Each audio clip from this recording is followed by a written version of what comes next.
If you want to stand out from the crowd, if you're like a FSBO expired caller, go there in person. Because what happens, they're getting 15, 20 calls from people like you and me, but how many people actually go and knock on their door? If you want to stand out from the crowd, going to door knock those FSBOs and expireds, the ones you really want, whatever reason, take the time to go out and knock it. You're going to be a lot more likely to get the listing appointment. While I was walking down the street, continuing to door knock, I saw two older gentlemen taking a whole bunch of trash out of the little old house. And I said, "Hey, what's going on, guys?" And they said, "Our parents passed away. So sorry to hear that. Do you guys need help with a haul out service?" "Yes, that'd be awesome." "Great. Are you a realtor?" "Yes, I am." "You want to come in and see it? Tell us how much you think I could get for it?" If you guys ever experience that, that is called bring a listing agreement with you. My entire life after this, I've always had 3 listing agreements in my car at all times because you never know who's ready to do what when. Those two older gentlemen had me sign a listing agreement right then and there. I think we listed it for 800. It sold for 777. All of this happened within like 3 door knocking sessions, equated to $6 million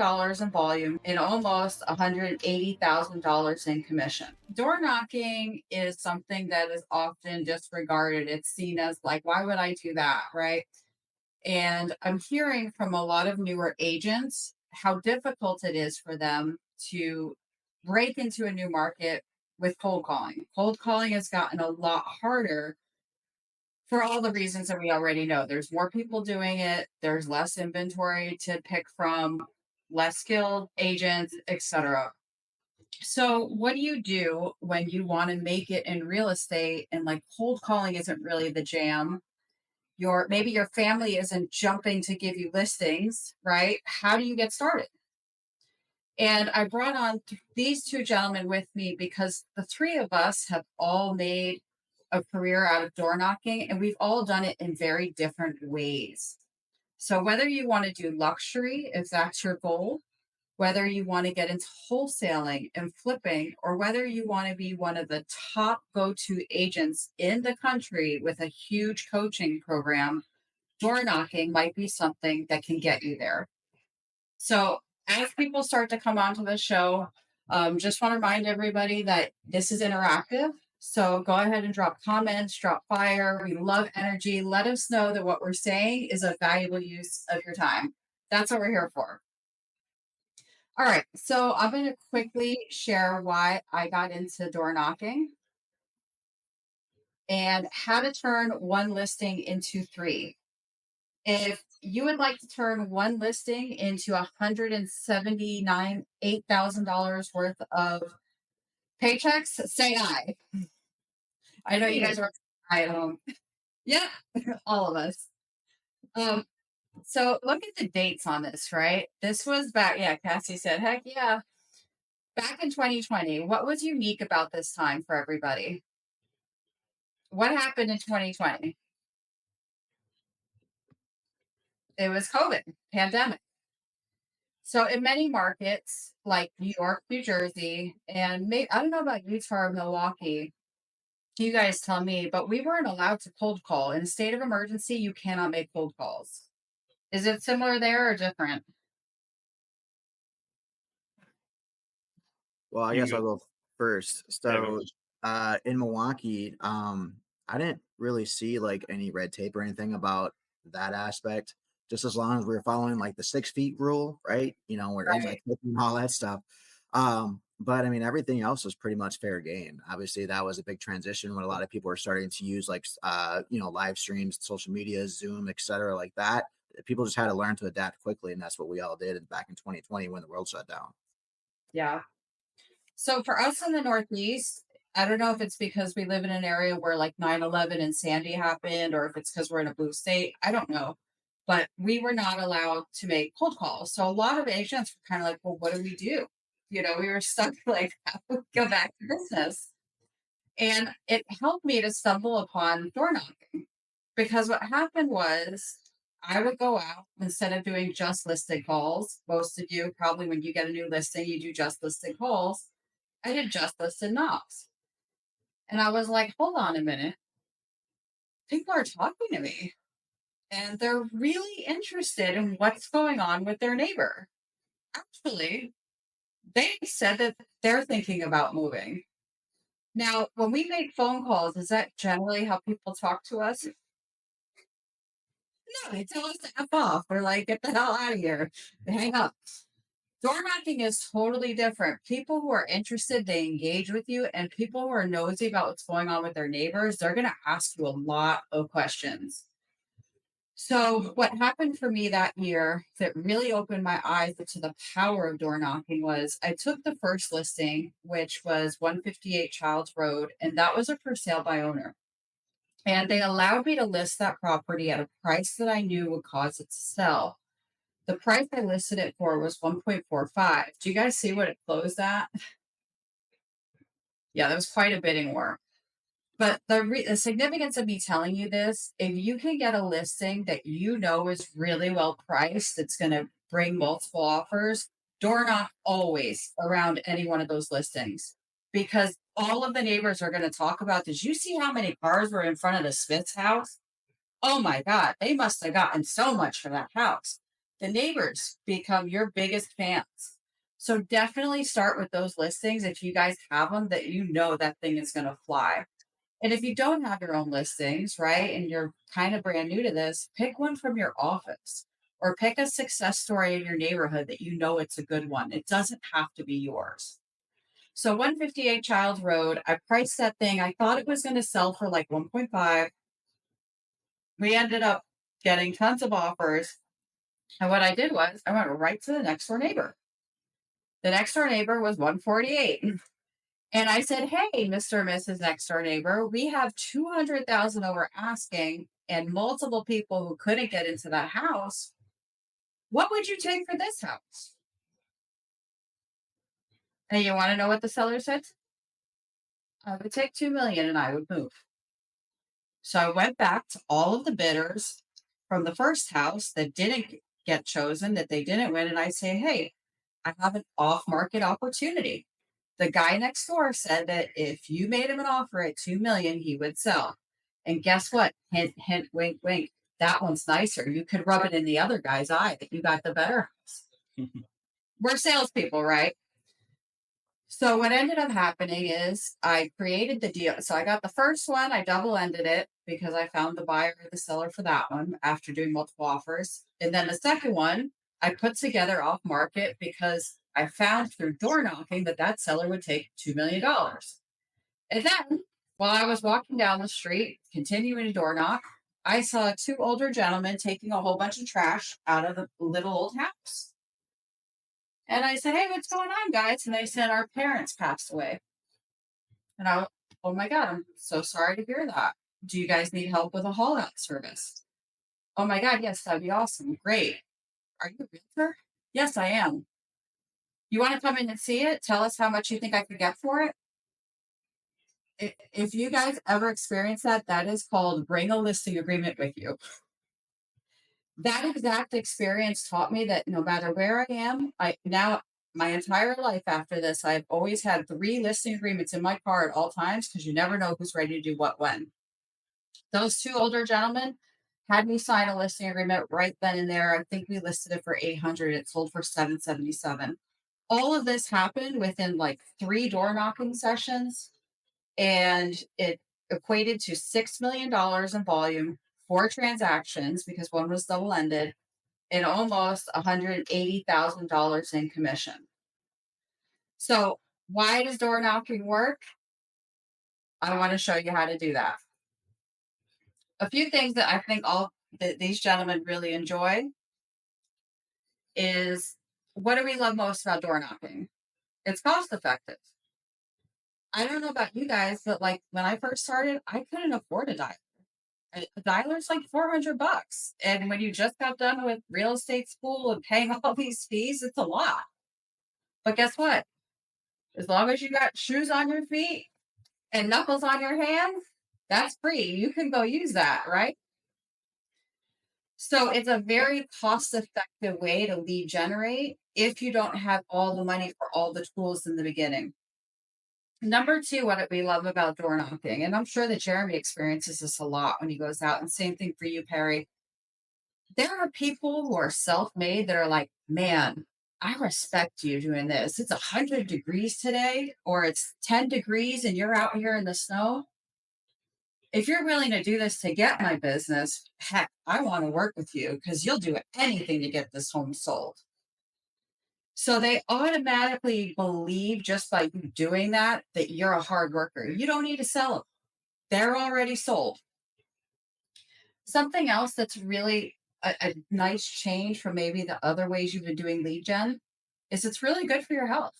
You know, you're getting outside, you're moving your body, and you're getting fresh air, you're seeing nature. All of these things are natural de-stressors, as well as just a better environment. Sitting in an office all the time making your calls, if you guys do it as much as we do, it can get a little lonely sometimes, a little boring.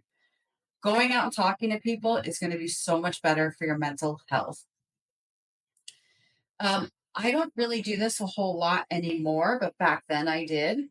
If you want to stand out from the crowd, if you're like a FSBO expired caller, go there in person.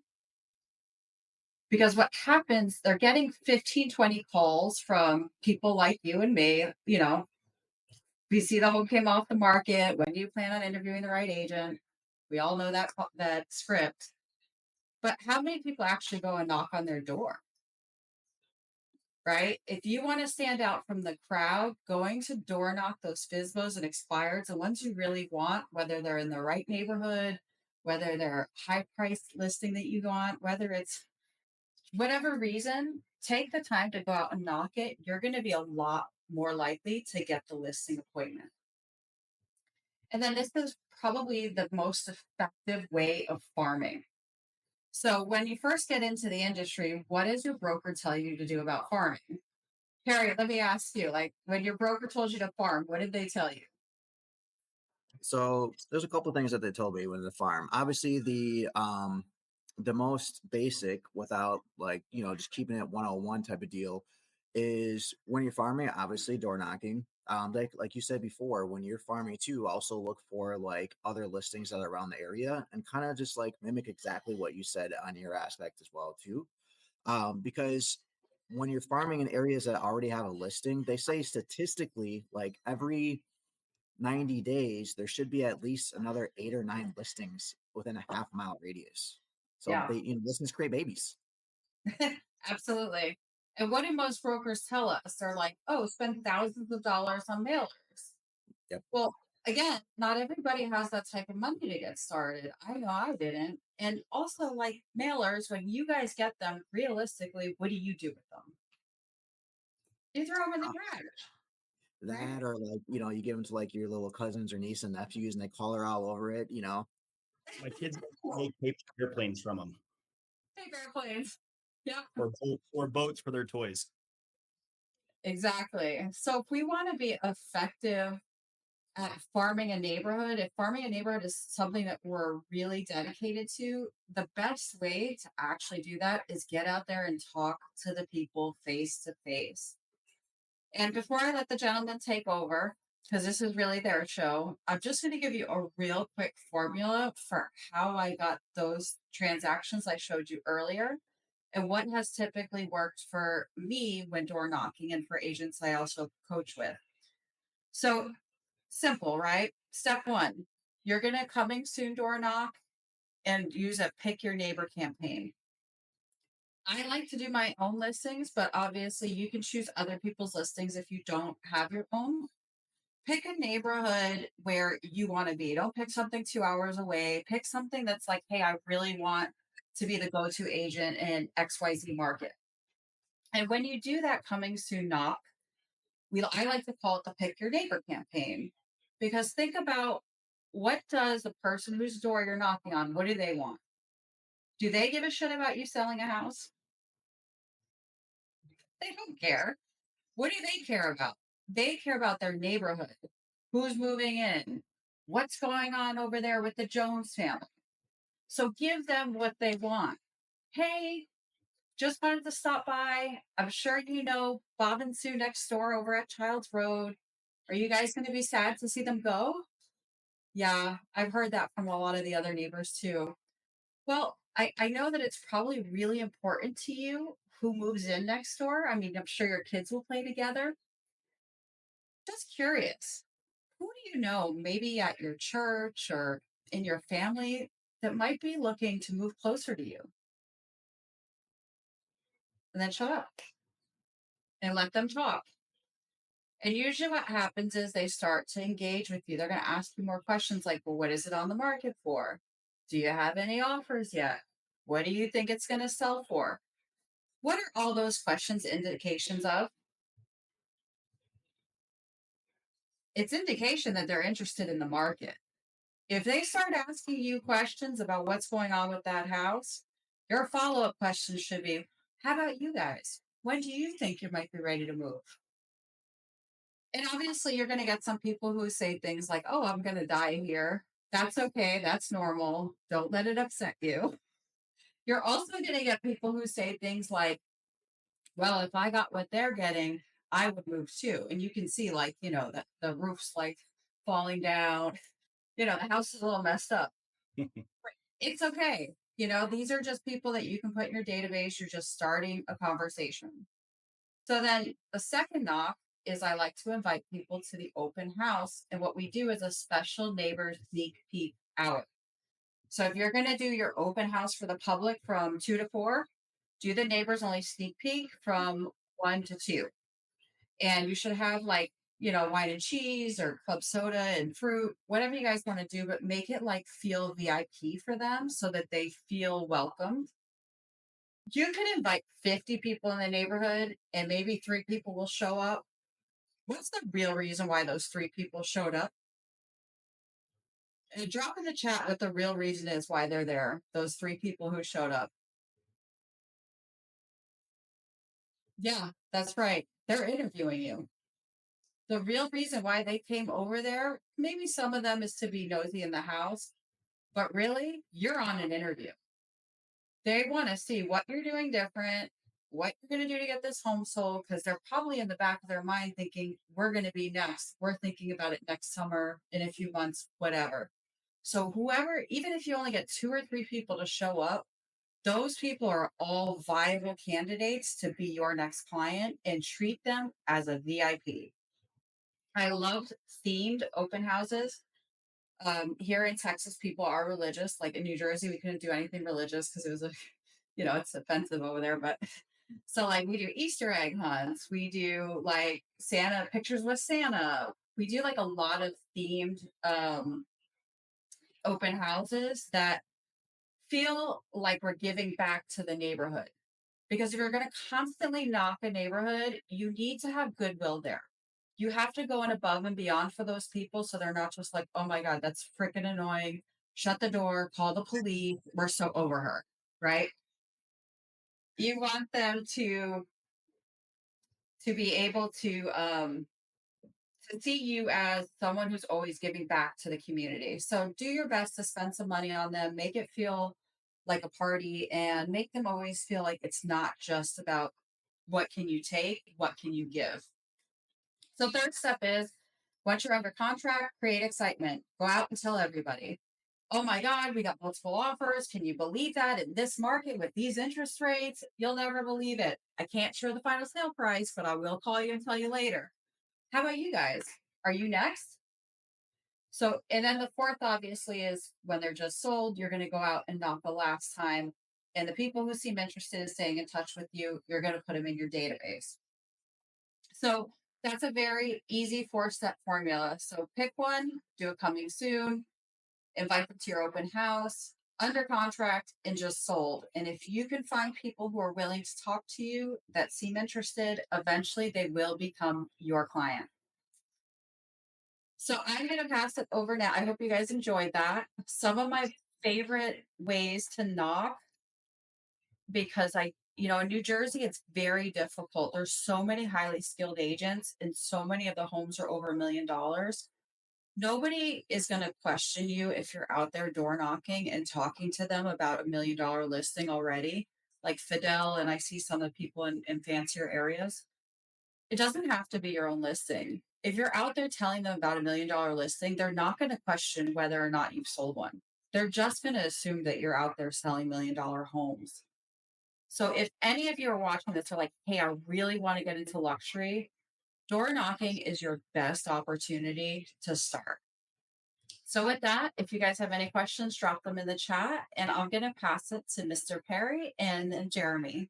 That was amazing. I don't even know if we need to say anything. Amen. Right? Amen.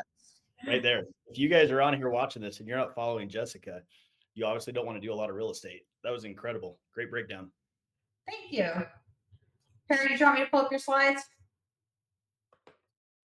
Yes, ma'am. Sorry, technology is definitely not my forte. Even though I am like meshed in the millennial, I'm more like on the older millennial side because we used to be Gen Y before millennial. So yeah, I can sell stuff. I just technology is not my thing. So go ahead.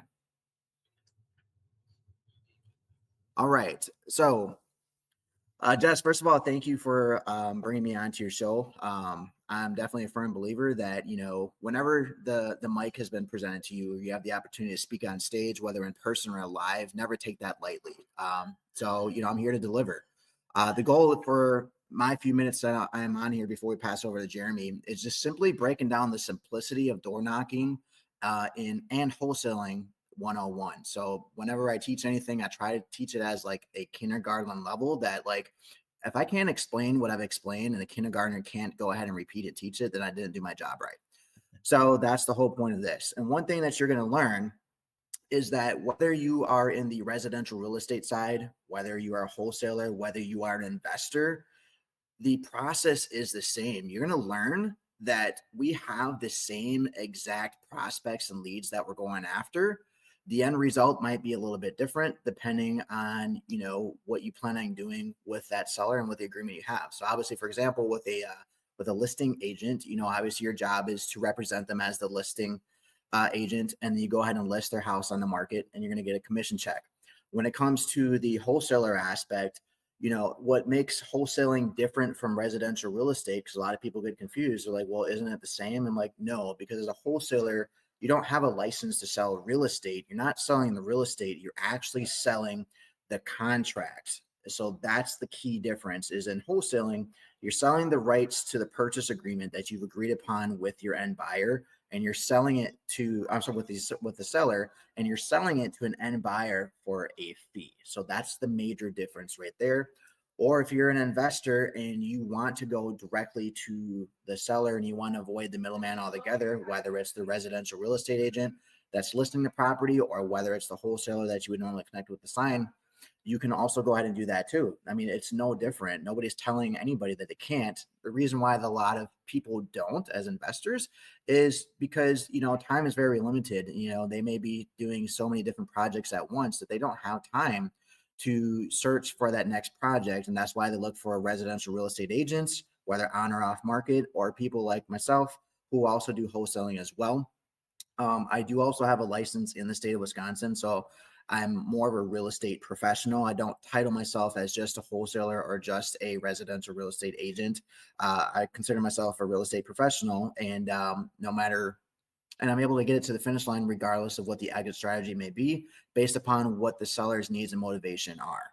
So that's that aspect right there. Just feel free to go on to the next slide. Okay. So what are we going to talk about within the next few minutes? Basically we're going to cover, a lot of the basics. We're going to talk about, okay, how to properly identify a distressed property.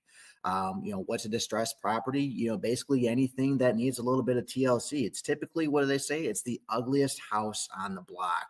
So it's, one of my business partners, actually one of his LLCs is houses need hugs, right? It's definitely like the lonely child is like, oh, I need a little bit of attention and go ahead and brighten my day type of deal so I can go ahead and be the nice, shiny new object. The goal is to be able to take a house like that and eventually turn it to be the nicest house on the block.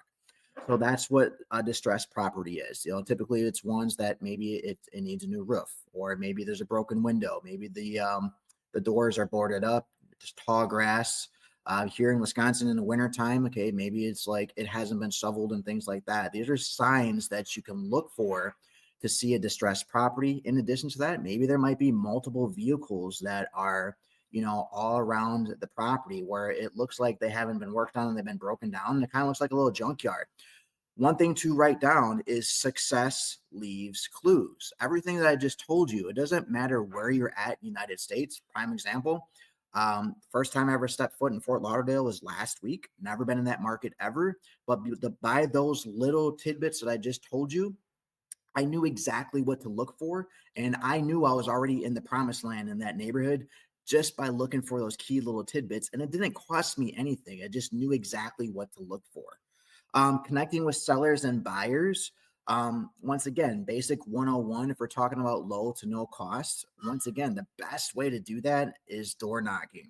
Door knocking, or once again, in the wholesale industry, they call it driving for dollars. Okay, maybe I don't knock on the door, but maybe I'm driving or walking down the street looking for these key signs, writing down the address and things like that, putting them onto either a list for me to call or putting them in my CRM database for me to follow up with to be able to call those sellers to see if they're looking for a distressed kind of property.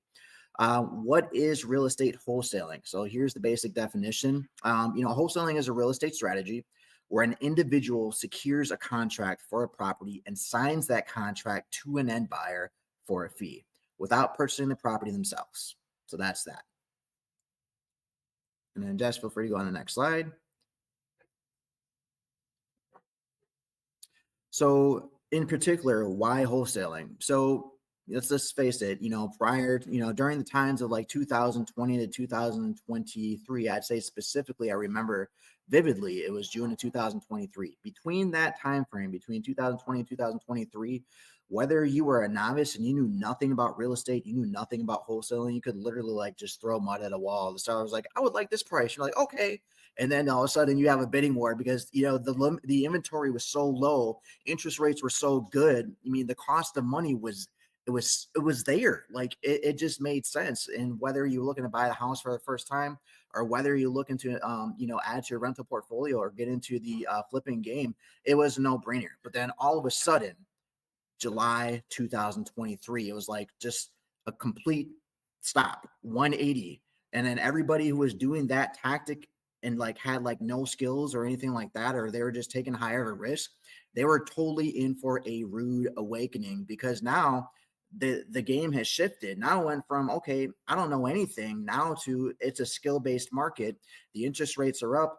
The cost of properties and went skyrocketed. In some places, there were like 20, 30 to 40% increase over the past few years. I know in Wisconsin, specifically in my market, we were averaging about a 26% appreciation increase year over year. And then all of a sudden it stopped because once again, the government was pumping the brakes and we're like, okay, things are going to kind of get a little bit out of hand. Let's go ahead and get the interest rate down, or let's go ahead and curve that so that way we can get to more of a normal market because things are a little bit getting out of hand. So the reason why I said all that is because we went from selling 6 million houses down to like 3.9 million houses. We went from having all these agents to all of a sudden, a lot of them went bye-bye because they didn't have the skills for it. So for those of us who have survived over the past few years, the inventory is still scarce, right? But we now know we need to do something different in order to still be able to make a living. And so a lot more now, more than ever, you're having a lot of residential real estate agents, whether they're brand new or they've been in the industry 20, 30 years, starting to look at this wholesale thing and like, oh, let's go ahead and add that into, our day-to-day, careers. So that's that. So once again, the easiest way to do that with little to no money is door knocking and driving for dollars. The other thing you can do, same thing, if you have access to the internet or where your local courthouse is government lists. Those things are free and they're abundant. Literally, like if you are looking for a way to like add new prospects to your inventory for you to call, once again, driving for dollars, door knocking, government lists. So what are government lists?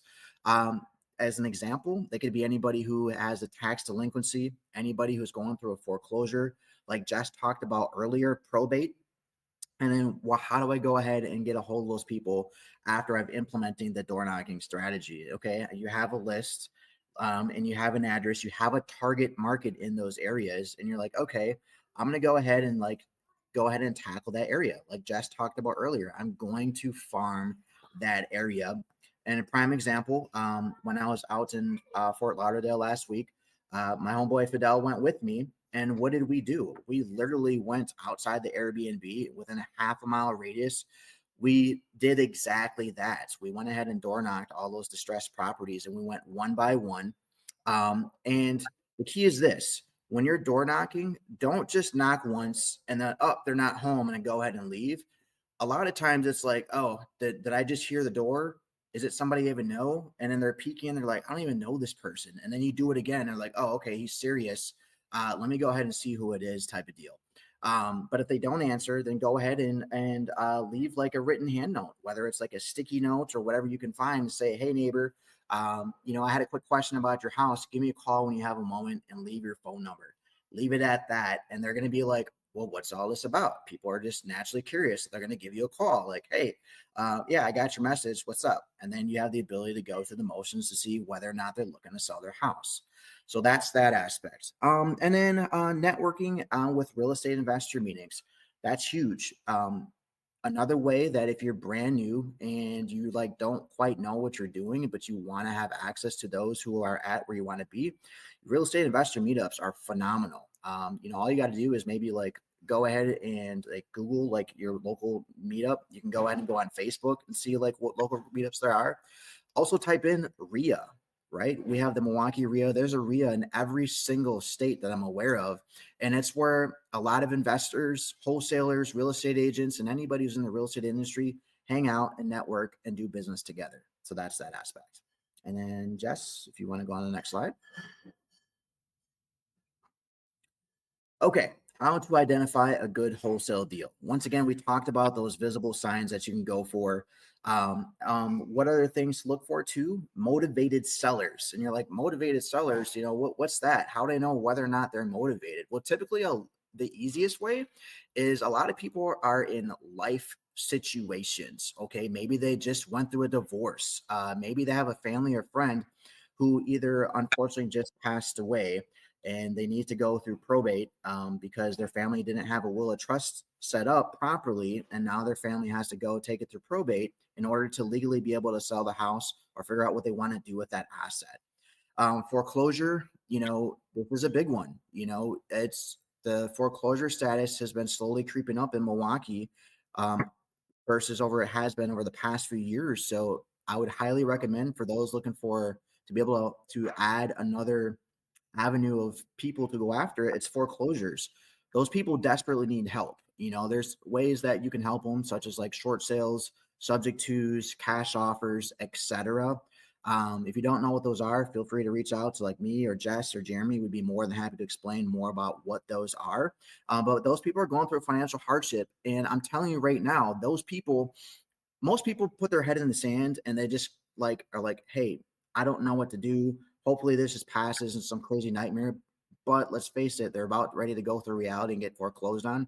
They are literally praying for people like you and I to go ahead and knock on their door to be their savior. Seriously. So don't be afraid of that, because they need people like you and I to go out and give them that option when they realize that when they don't think that there are other options, they have hope. And then off market opportunities, once again, direct outreach, referrals. I put auctions in there too, because it's another way to go ahead and find off market properties that are not on the MLS. Like, let's just say they officially got foreclosed on, right? And they went to a sheriff sale. There's a lot of investors and even wholesalers that will go down to their county courthouse or in their local area where they're having auctions, are getting these properties auctioned off. It's another off market opportunity, another place to go network and find other investors and cash buyers, and maybe even yourself. Like, maybe it's a property that you're like, what? I like the neighborhood. This is a great value add property, and it's definitely within the price range that I can afford. That's another great place to go ahead and add off market properties to your inventory. Okay, approaching homeowners. This is big. Okay. So once again, everything comes with a process, and it's literally like 4 simple steps, right? It's motivation, it's timing, it's condition, it's price. But I'm telling you right now, the other 3 do not matter if you don't have motivation down packed. Because at the end of the day, it's not about the house, it's about the person and what they're going through. It all boils down to both timing and circumstances.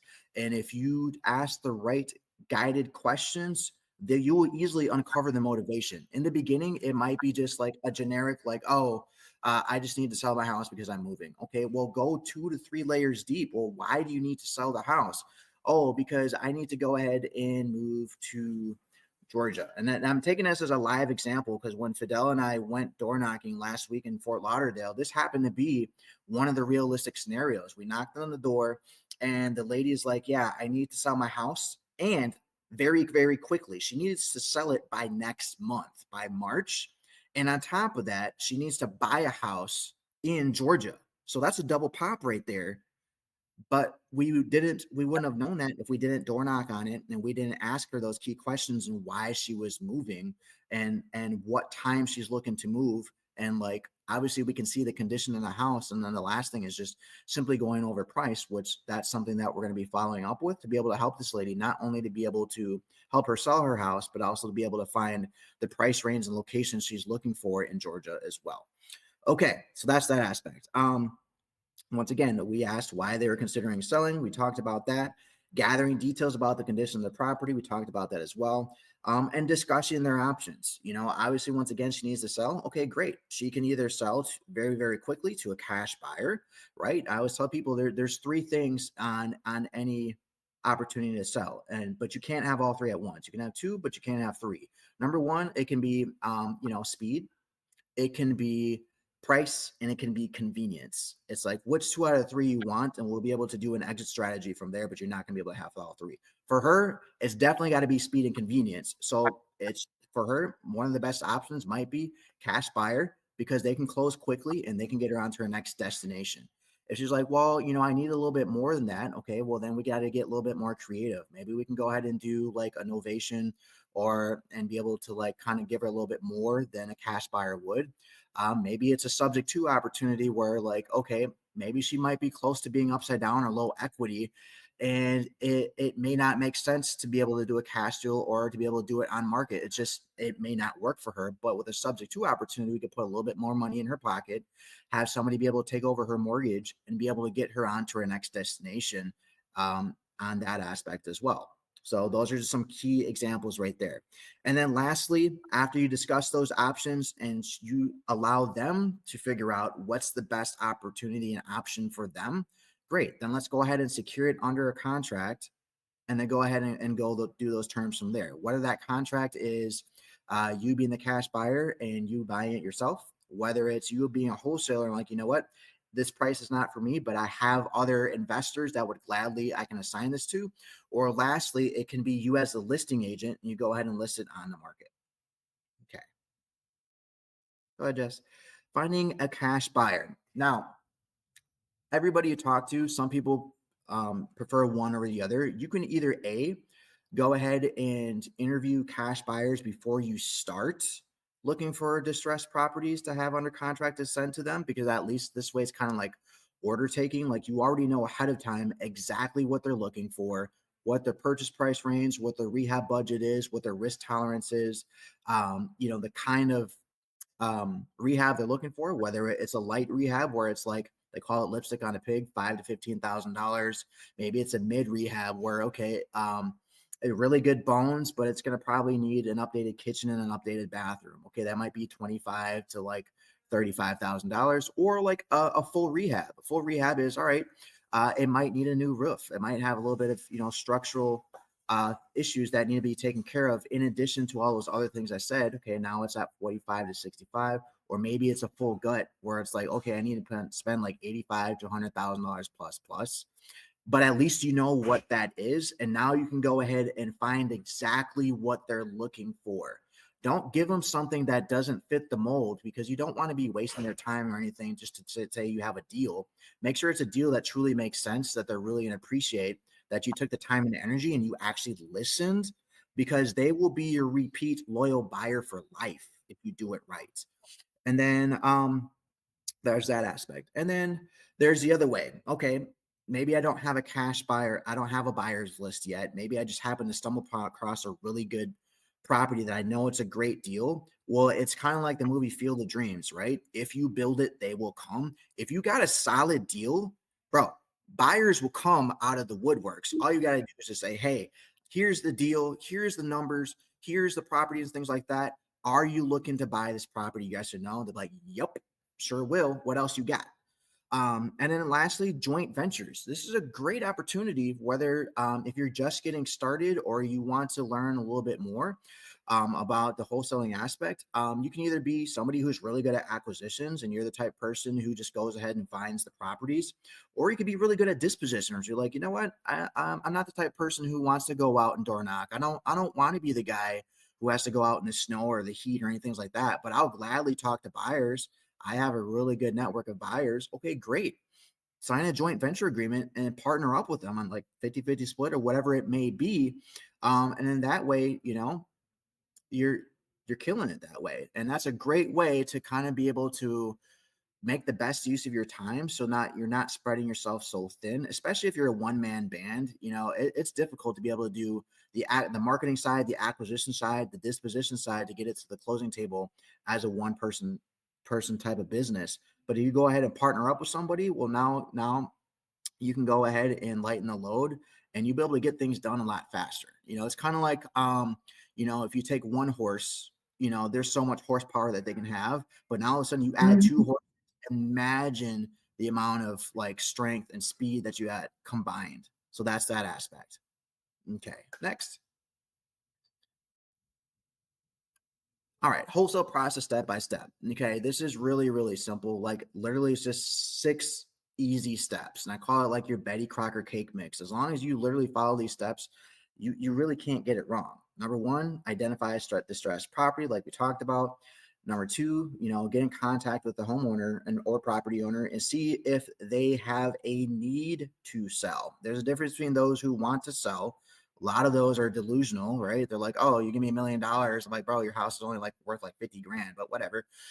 Or, they absolutely need to sell. Typically they have like a life situation and they will totally collaborate with you because they need your help. Those are the best people to find, are the ones that need to sell. They have a time limit when they need to get it done by, and they're willing to cooperate with you. Those are the people you're looking for. Everybody else, just put them to the wayside. They're just jokers. Secure purchase contract. Always, always, always secure a contract. Don't just do it like, oh, I'm going to go ahead and find somebody and then go ahead and secure the contract. That's a big no-no.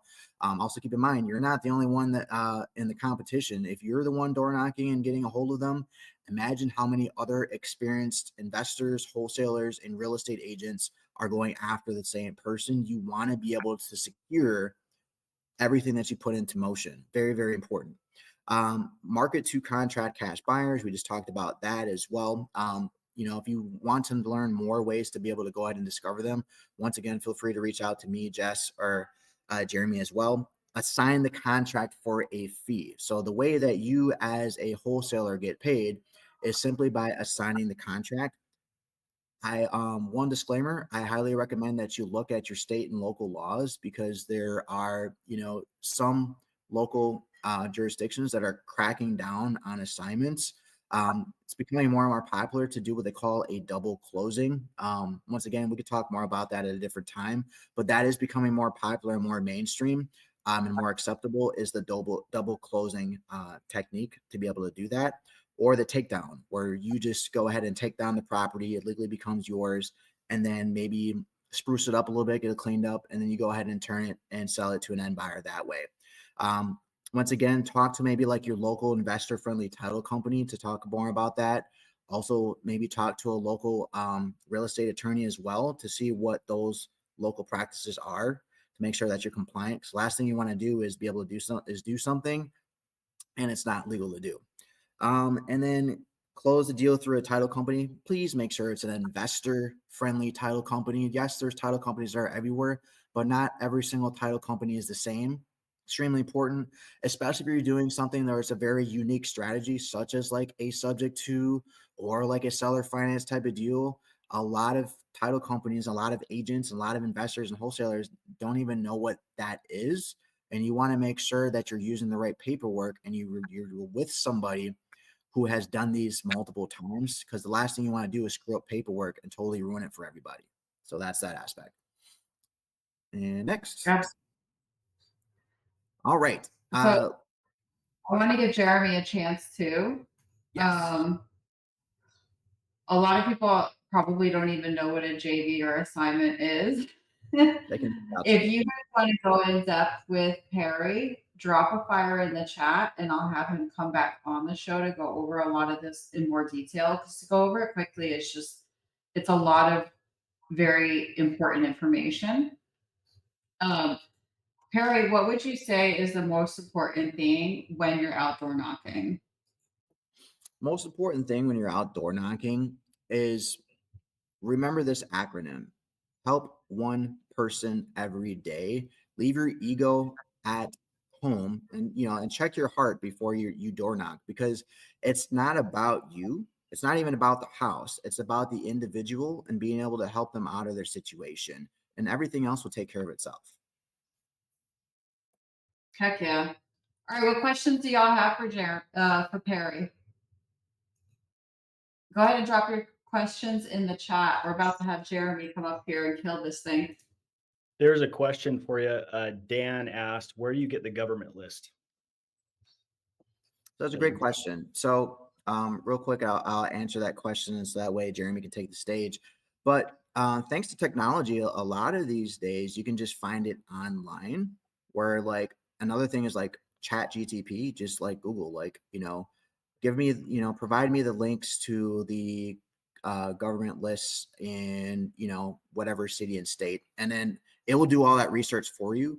Otherwise, if you don't have access to online, if you go down to your local like city or county courthouse, they will put you in the right direction, whether it's probates, foreclosures, divorces. They have all of that there, and 9 times out of 10, actually 100% of the time, that information they have there at the courthouse is even better than what they have online, because online they may not give you all the fine nitty-gritty detail that you need in order to be able to get in contact with that person you're looking to get in contact with.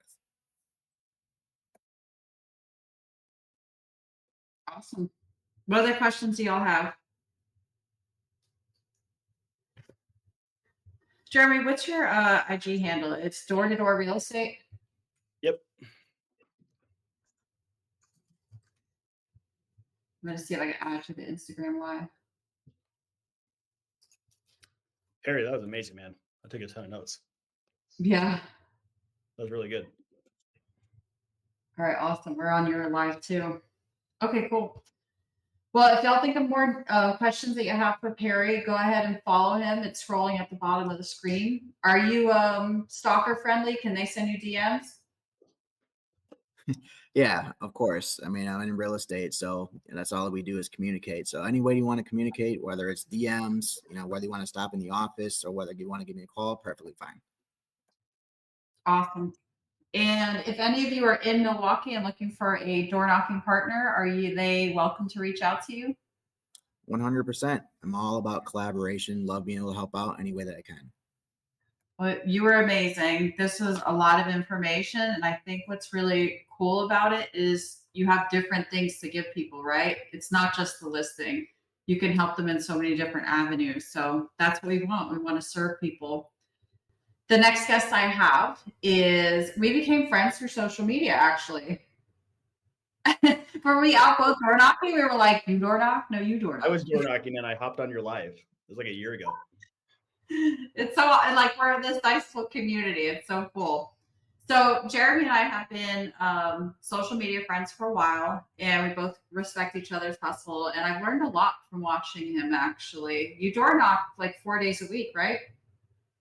Yeah, when I'm in high production, it's Monday through Saturday, period. So 6. Wow. Mm-hmm. So Jeremy's going to take over and show how he's built a big business, not only for himself, but for his coaching clients. A lot of them are doing a good amount of transactions from door knocking. Go ahead and put this up. Cool. So yeah, we'll rock and roll. I've got about 5-10 minutes before I've got to hop off. But that was me at 7 years old, started knocking doors. I'm just kidding. A lot of people are like, oh, the beard, not the beard. How old were you when you did this? Were you in diapers? No, this was like 6 years ago, guys. But yeah, I've done this for 15 years. So I got into door-to-door sales as a religious professor, got into door-to-door sales. Someone said they could beat me and sell more than I did. And that like ticked me the wrong way or the right way. So I got into door to sales, 4x my income from my teaching profession that first year, and then doubled it, then tripled it, then quadrupled it, and then just kept going up and up and up. And I was like, holy crap, we're making really good money going door to door selling alarms. And then my wife, we had 3 kids at the time, was like, hey, I'm done. And so I said, great, pick a city on the map. I don't care. We were in Atlanta, Georgia. She's like, let's go to St. George, Utah. I was like, okay. So we bought a house sight unseen, picked a realtor and bought the house, moved in a month later. And so a friend said, hey, get into real estate. So I got into real estate, knew nothing about real estate whatsoever. And I went and shadowed all the best realtors in Utah, and all prospect in different ways. And I said, what can I do that I'm already really good at? And I was like, well, there's a couple that role play 3 times a day. They prospect for 5 hours, and then they show up every day. And there's one guy that signed 5 listings in a day. And I was like, oh, this guy's going to leave. He's going to go to Hawaii. He came back the next day at 7:30 and role played. And I'm like, that's my guy. And so that guy was like, hey, go get a Mike Ferry coach. Go get, who was the other? Steve Powers coach. I went and got a Tony Robbins coach because he had 4 coaches. So I was like, well, I need coaches. I need a role play. I need a prospect. So my first week I got on the phones and I'd never done phone sales before. I set 22 appointments. And then the second week I set about 30. And it was like, holy crap, this is amazing. But in door-to-door sales, you don't set appointments. You're at their house and you close them. They buy the alarm or they're dead to you. And you go to the neighbors and you sell them. And you go to the next house and go to the next house. There are no stopbacks. There are no appointments in door-to-door sales. So for me, it was a foreign concept of I set the appointment. Now I have to do a CMA presentation. Like what? That doesn't make any sense. So I was like, this is dumb. I'm just going to go door to door. So the first week I went door to door, I got into 28 houses on the spot. My first 6 months did 25 deals. First year I did 75 deals. Then I was on pace to do about 130 homes. That's when my dad was diagnosed stage 4 pancreatic cancer. Ended up losing him 9 months later, spiraled into a pretty intense depression, came out the other end, and the old school like teacher Jeremy just came alive. And the production Jeremy, like it was weird, it like died. And I still do about 20, 25 million in volume on past repeat and referral because it was so explosive at the beginning. But I just wanted to help. And so now the past year and a half, I've got a worldwide coaching service with my business partner. He sold 89 homes his first year part-time, going door to door. We coached the rookie of the year last year in Indiana, sold 57 homes as a rookie. Between him and I, we've done that for the past 6 years. So door knocking is like this style, the style that Perry, that was amazing, dude. This style is going to be different, but it's very explosive and very effective. And like I said, this is like 15 years of experience in one slide that we're going to go over. So if anybody's watching this and they want the whole slide deck, give this to you for free. Reach out to Jessica. She's got it. Or follow me on YouTube or go to Instagram at Door to Door Real Estate. More than happy just to free give you whatever you guys need to go figure out how to make door knocking a productive way to make income. So if you go to the next slide, these are the things every time I train someone on how to go door to door this way. These are the 6 things you have to become world class at. Number 1, your state. A lot of people don't have a real estate problem. They don't have a sales problem. They have a personal problem that is blocking their sales performance, inner demons, limiting beliefs. They didn't get the right nutrition. Their energy's off. And so you've got to be able to come at a peak state every day when you go and knock from 2 to 9 p.m. I'm going to knock from 2 to 9 p.m. I'm going to talk to 60 homeowners a day. And the beauty of door knocking is with cold calling, I have to call a little embellished, okay? 5,000 people a day to get 30 people on the phone. Whereas door knocking, I can talk to 20 people or knock 20 doors and 19 are going to answer. Talk about conversion ratios. It's insane. And so I'm going to go and knock from 2 to 9. And just like Perry was saying, I'm looking for the one who's going to buy and sell with me today. If you're not, you're dead to me. See you later. Tell me who I should go talk to in the neighborhood. But if you're not doing anything after my pitch and I can't get you to move up your timeline, sayonara. I'm on to the next, on to the next, on to the next, on to the next, on to the next. So then number 2 is picking area. So we specialize in move up communities. So townhome, condos, small single family homes. Why? Because there's lots of pain and they're only there for 2 to 4 years. If you knock a forever home community or if you go super luxury, you can knock 400 homes and sure, probably you'll get one. You knock a townhome community, where there's a lot of pain. They hate the HOA. The houses are, the backyards aren't big. The garage isn't big. They're going to be like, there's so much pain. I want that next house. And so it gives you more likelihood to close more people. And so that's the area that you're going to pick. When you manage area, I always tell people if you're going to go this route with door knocking, stay put. The beauty of this style is neighborhoods and streets change every 30 minutes. So I'm going to go up a street and it's pretty CIA type style, but you're going to walk in the middle of the street and I'm going to look for what are called signs of life and you're going to spot knock. You're not going to knock house to house to house to house. You're going to look, oh, the garage is open. They're home. I'm going to go knock that house. Look over here. There's 2 cars. They're home. I'm going to go knock that house. Oh, there's only 1 car and it's parked to the right away from the door. That means they're not home. Statistically speaking, the decision maker parks closer to the door. So if that car's gone, it's not the right time. I'm going to come back later. So you go up the street, you turn around, and the beauty of door knocking is you turn, and that street's brand new. People are coming back from school, grocery shopping, working. It's a brand new street. And so stay put as long as you can. And then the pitch is really simple. Like we get asked all the time, give me your pitch, give me your pitch. And we're like, okay, course on it and we'll sell it and you can buy it. But the pitch is really simple. So I always say, hi, Harry, with Real. Sorry to bug you, I'll be really quick. Market is crazy. Like, did any of the neighbors tell you it's coming by? And they're like, oh, what neighbors?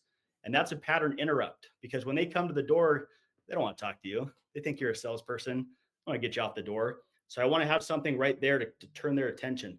So they'll be like, oh, what neighbor was it? Oh, it could have been anybody. Anyways, the reason why I'm here, real estate market's all over the place.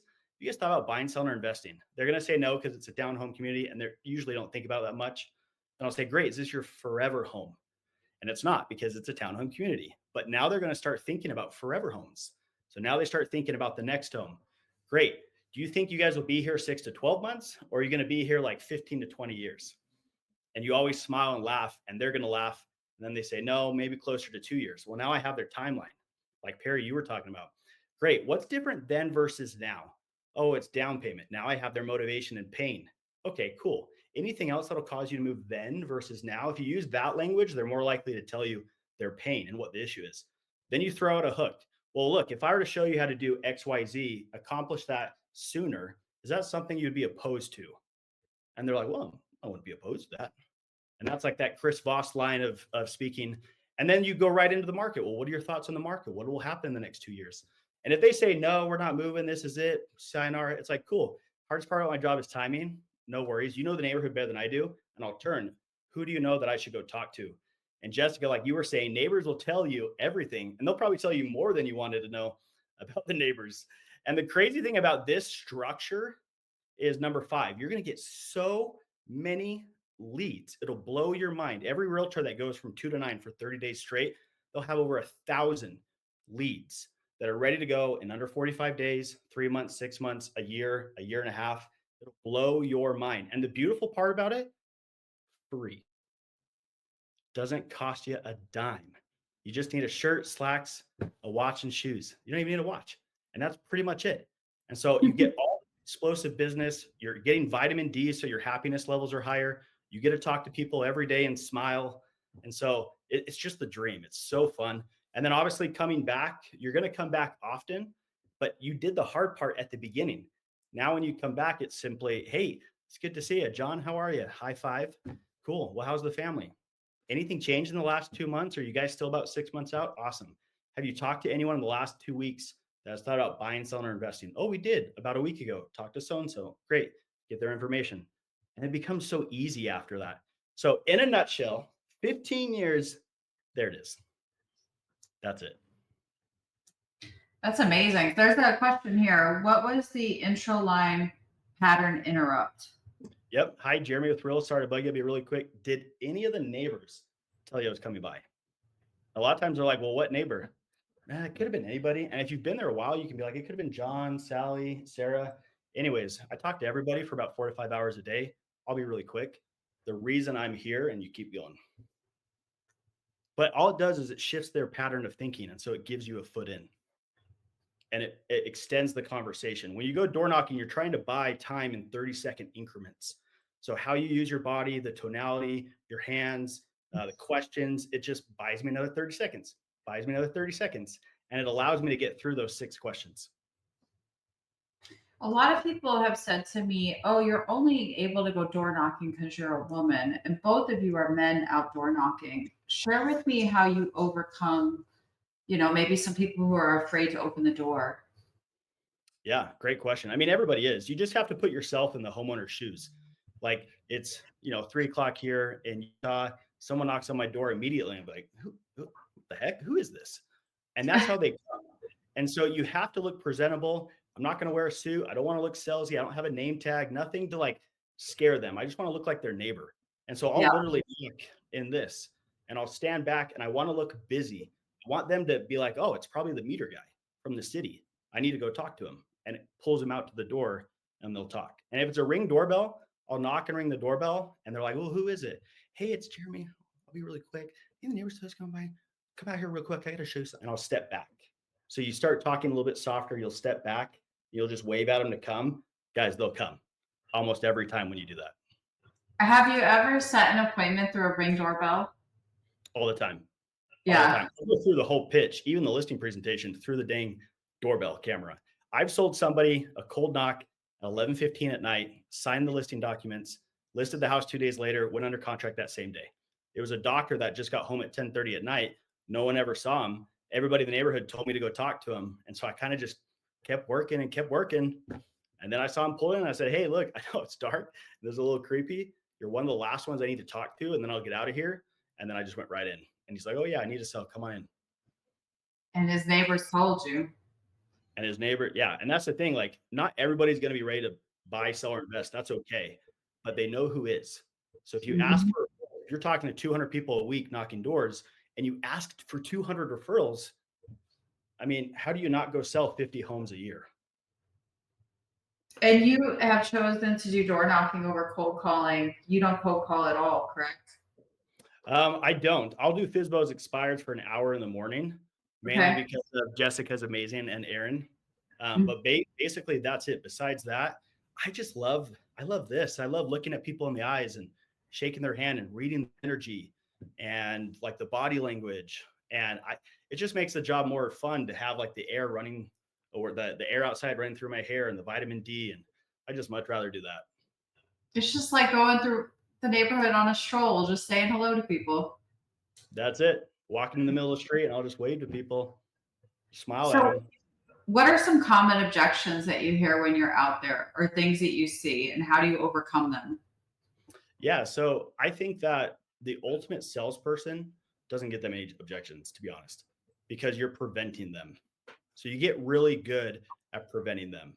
So if I'm in a neighborhood and I hear like, no, the market's too high, like I wouldn't move. If I start hearing that a couple of times, I'm gonna be like, yeah, the reason why I'm here, the market's actually pretty high. Everyone's been thinking that, and I'm sure you're thinking that as well. But John, who I just helped, found this. Can I share with you what they experienced? Oh yeah, tell me what John thought.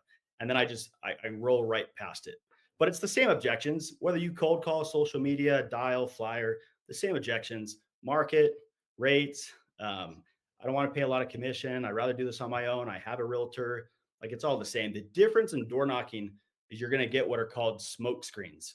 So people are it's literally like when you go to the doctor, they hit you on the knee and your leg comes up. On the Ring doorbell camera, if anyone has it, you can actually go, there's pre-recorded messages that you can click. And the Ring camera will say it through the Ring. And so consumers are just like pre-programmed to say things. That's called a smoke screen. So if I hear it on the door, I'm just going to not even acknowledge it and keep going. And usually if they bring it up a second or third time, then it's like, okay, this is their objection. I'm going to handle it. But it's the same objections you're going to get no matter what your prospecting methods are. The beauty of door knocking is you just get to read their body language as you overcome it. Mm-hmm. And what are some common things that you see when door knocking trends? In regard. So there's 3 things that I've learned through door knocking, and everyone should write this down. What is a come list me sign? When you see it, you better drop everything and run in that house. What is a come list me sign?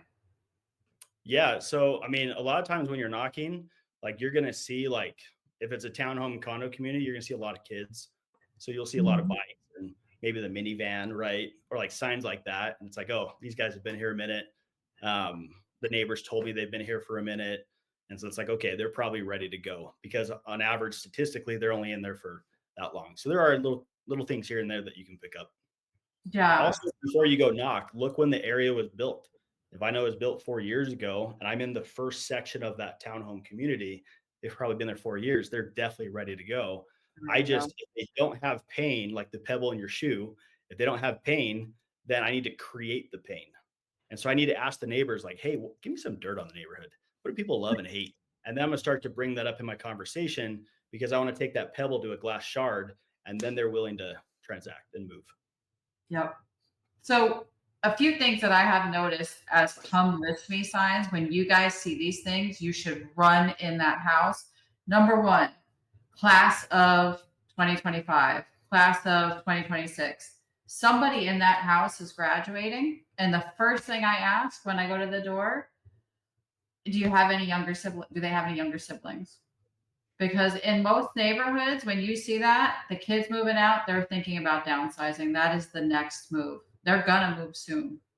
Another come list me sign is when you see a lot of trash out on a sidewalk or bigger pieces of furniture, somebody is getting ready to put that home on the market. Whether they already have an agent or not is not for you to worry about. You go talk to them about what they need and helping them to get ready. In my experience, and also estate sales and garage sales. Estate sales and garage sales, if you guys have nothing else to do on a weekend, go and give your cards out. Just drive up to them. Hey, do you need any help? Happy to give you a stager if you want to get the home ready for top dollar. Sure, you have an agent, just here to be a second opinion. That is, those three things are come list me signs. The class of, like, graduating signs. I don't know if you guys have them in the areas where you're at, but I've seen them in New Jersey, Texas, all over. A lot of trash, including bigger furniture out on the sidewalk. And if you see estate sales and garage sales, that is a clear sign they're going to do something with their real estate.